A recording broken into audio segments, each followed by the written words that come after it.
So you can see the design maintains the rigor of a print product here. We've got, if you zoom back out into the browser here, you can even see how we can have a conversation between different pages as they relate to one another in a section. This is something that we do in the magazine, but becomes even more apparent here. So you can see the relation of concise bits of editorial content as they relate to one another.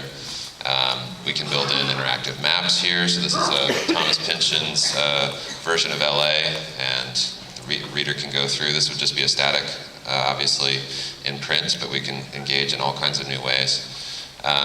Here's a mini feature in Wired. This is basically a story that has a great read to it, but maybe doesn't factor into what would make a feature story. Also, ads take on a whole new significance and interactivity here. So this is a concept for a Tommy Hilfiger ad here with this roving red dot that's essentially just a photo explorer. It's a way for advertisers who perhaps don't have an interactive agency or don't have interactive assets where they could supply the magazine with flat assets with basically just high-res photography, and then provide different ways for a reader to engage with those. So you could have, Tommy could have an entire fall collection here. What would normally take 8 or 10 pages in a magazine, but create sort of a rich little mini engagement here that you could explore a product. That could go into something like automotive in the same way, where here's a Tesla ad where you can explore different views of a car, and you can go through and sort of explore that. So this is these are just plain static assets just leveraged into an ad template. And beyond that, you could go in and schedule a test drive depending where you are, go talk to a dealer. And then obviously, beyond that, beyond static assets, there's something like a 360 where you can get into and zoom in or rotate a product in the same way that we're doing in Edit. And then getting back to the feature well, we can just scrub back over here.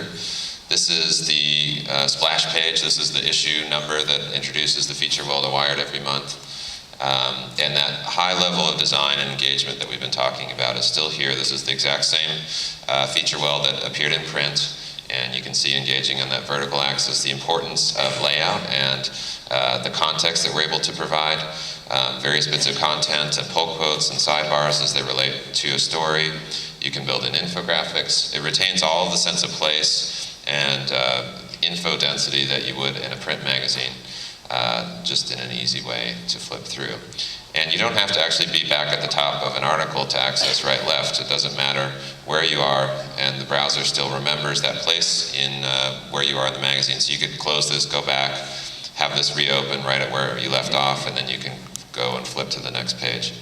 And again, because we're in both orientations here, our fake accelerometer here, we're really leveraging the more of a poster style design rather than what is the artifact of essentially two pieces of paper glued together. We really wanted to wipe the slate clean, slate, and refactor what print design is and what magazine layout is. A lot of the models out there are using a PDF model where you're still seeing a heads up of page next to page, and this is really just about one field of vision, one field of pixels in front of you. And how would you refactor and re-engage on the graphic design of that? And so that's a real opportunity for a group of designer nerds at Wired. We're very excited about that. Again, into an interview here with Kevin Smith. We can build in audio components. This is Kevin Smith's annoying MP3. Sorry.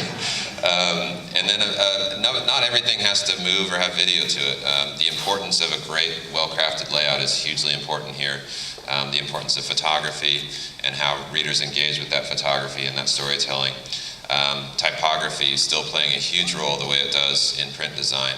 That's sort of been lost in a lot of web design, and we feel very passionately about how letter forms work and how they engage with readers and how they help tell part of the story. So pacing is a huge thing, and the way photos fit into those. Again, here's a little bit more of just the continuous content. This is about the .com bust 10 years later. It seems like yesterday. So that content that relates to one another. This is like the Brad Pitt example where that was just a little nugget of information online. This is something that takes the whole context of the layout into effect, and as these little pieces relate back to one another.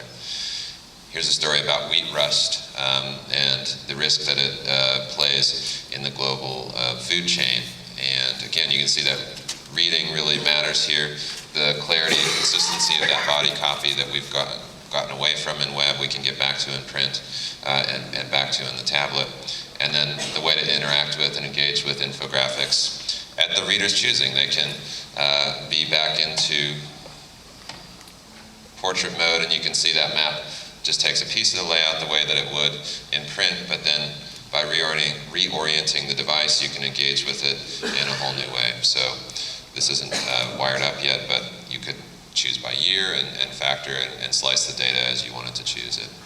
So obviously this is just running on a desktop version of it, but there are going to be obviously a few more devices that we're excited to be on this year. So Jeremy's going to show you a couple of those, and then we'll take some questions.